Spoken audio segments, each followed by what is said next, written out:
and welcome to Love Where You Live, where we meet Triumph TR owners, have a chat about their cars, go for a drive on one of their favourite local roads, and talk about the benefits of Triumph TR register membership and also the fun they have owning a Triumph TR. So let's go. We're leaving this morning from Bright in northeastern Victoria on our way to a little town on the other side of Mount Hotham. Mount Hotham is the second tallest mountain in Victoria, quite a big snowfield, very big for skiing in the wintertime. We're going to a town called Cobungra, and we're catching up with Bob and Rob and Adams, who are long-term TR register members and have a couple of TRs, and hopefully if the weather holds, we might be able to go for a drive on one of their local roads.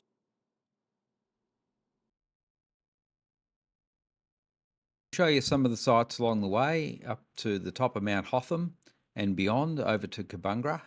You can see it's a pretty nasty day. It's quite overcast and cold, especially up the top.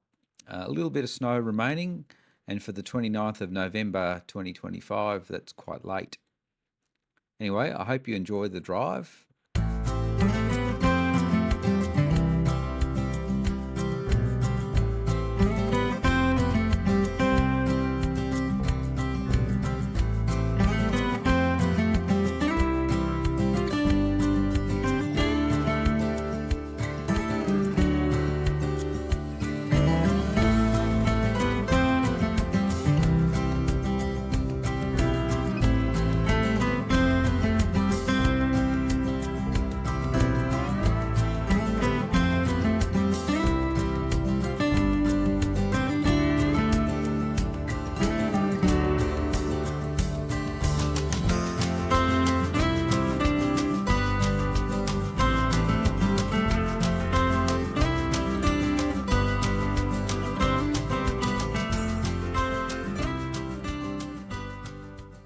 Well, we've made it to Cobungra, and I'm here with Bob Adams in his garage and his TR.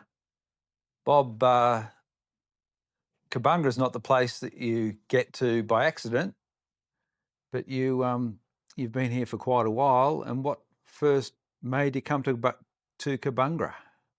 Well, first of all, we skied a lot and at Mount Hotham, and we saw this place for sale, and we decided that we'd buy it and move here and live, and we did.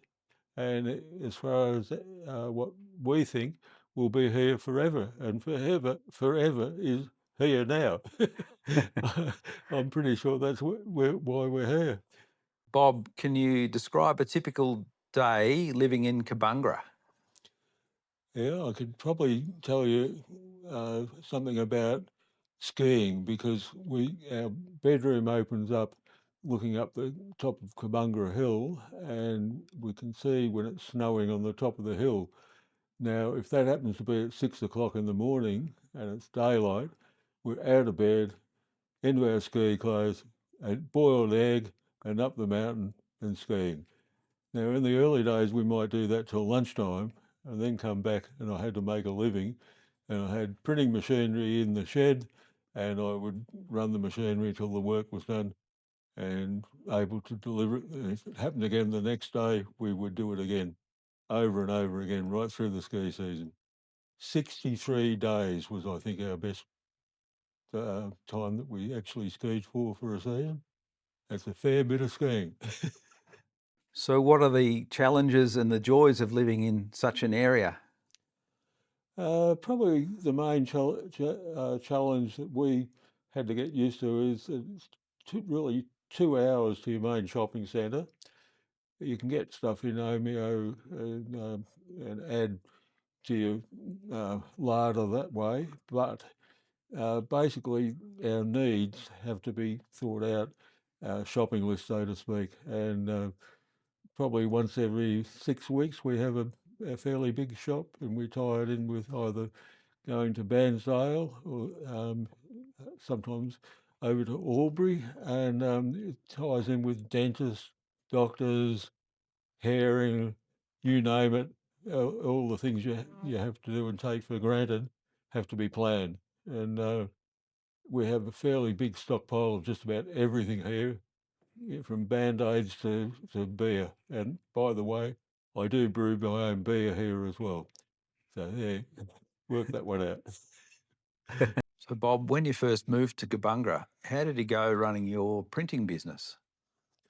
It wasn't too hard, really. Probably the move from Melbourne with all the equipment was the big moment. We had a very good engineer that I got to know in the trade and his truck, and we loaded everything up on the back of his truck and arrived here after quite a good trip up the windy roads and a few tricks here and there.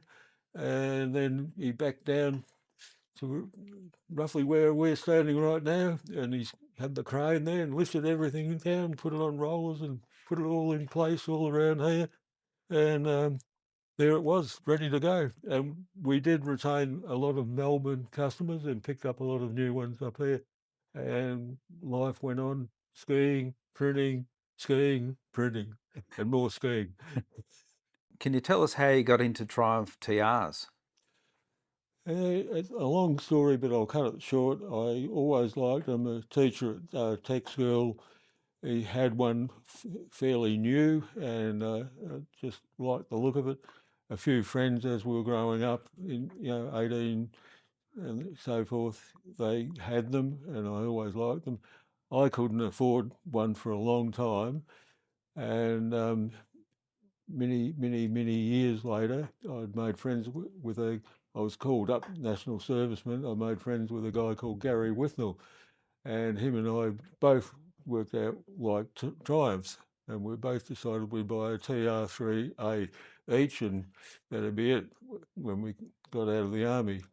Well, the years skipped along, and 20 or so years later, Gary bought the TR that I'm leaning on now, and it was red then, and he drove it for a while and then decided he wanted it green, so he had it painted green, blah, blah, blah. Now, the thing with Gary was he ended up sick and uh, uh, cancer, and the writing was on the wall, and he decided to sell the TR. And it just so happened I'd come into a little bit of money at the time, and I made an offer on the car and bought it. And Gary Withnell's nickname was Sparrow in the army. Lots of reasons why, but mainly because he ate like a sparrow, tall, skinny bloke. And so the car is now named Sparrow. And we've had it for 20 years now. After you bought the car 20 odd years ago, what have you done to it? Well, it stood up for itself. It demanded something to be done because the motor blew up on the way home and the steering was all over the place. So I got it home, sitting more or less where it is now, and stripped it all down, rebuilt the motor. Then I worked on the front end and and I got it all going very nice, good, strong, roadworthy car. And Gary, the mate that I bought it off, he was very ill at that stage, and I met up with him, and he took the car for a drive, and he said these words pretty close exactly. He said, "God, I wish if I had known these cars ran so well, I wouldn't have sold it." And I thought that was quite a good compliment. And since then, I've done other things like rack and pinion, which really changed the car again to something very reliable and very nice to drive, and so on, little bits and pieces. And here it is, still going, 20 years, and we're not stopped yet. No, it's a very nice car too. So, Bob, you've done quite a lot of driving in this green TR, but you've also got a red TR that you've driven out around Australia. Can you tell us about that? Mm.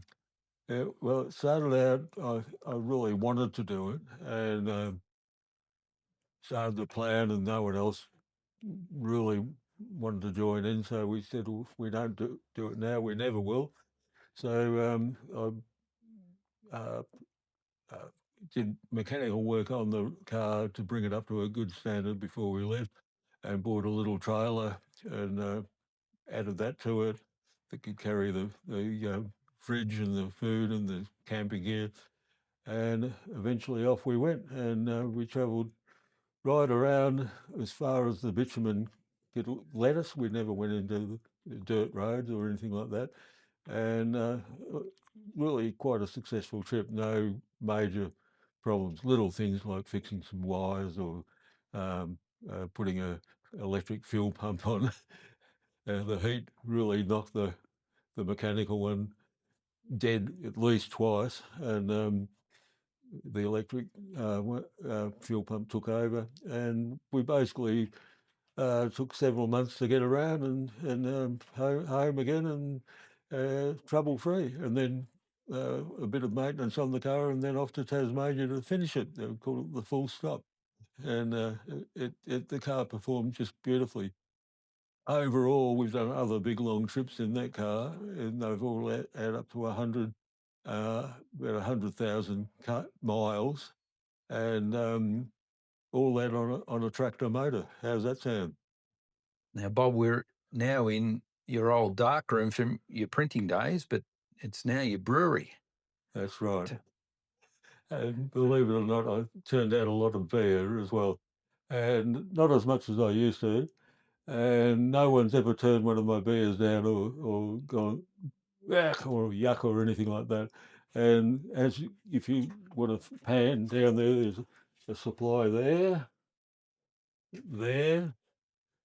and I have a lot of very, very old bottles that I've. One of them. No, I can't see one off straight off. Very old bottles that are 60, 70 years old that I still use, and it's one of those hobbies that I've really enjoyed for near enough to 30 years.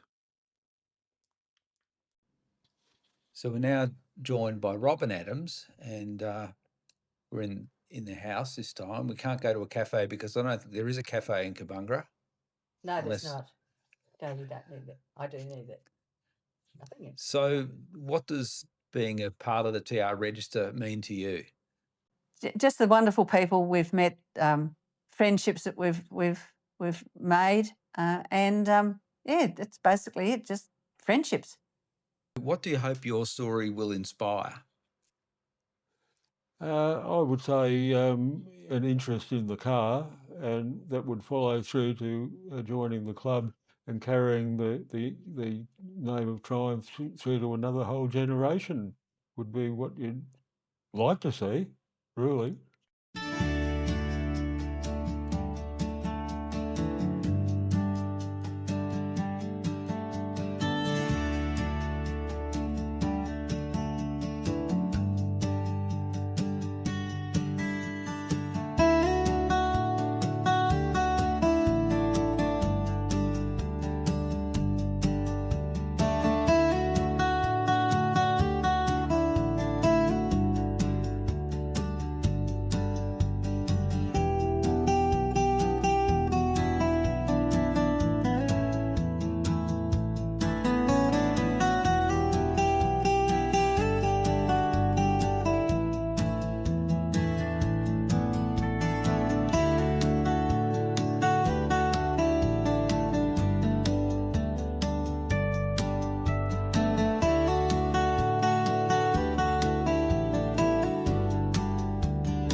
we have the terrible pothole. Yeah.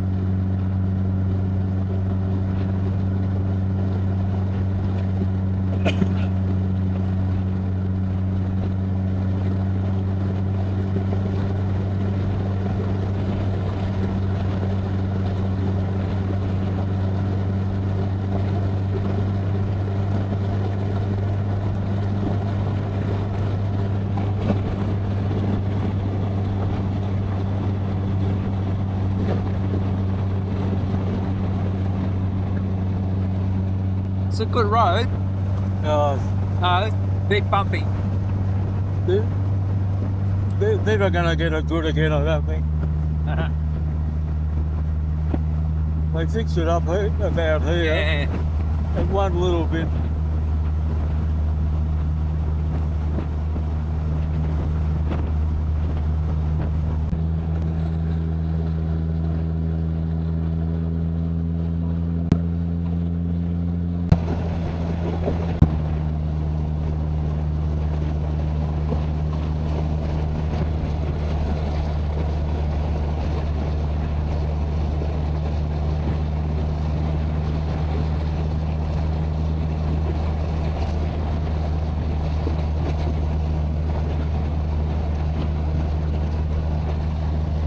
All in all, Oh, you got all the work you do on these cars is for one thing, running well. And Yeah, exactly. It does run well. It does.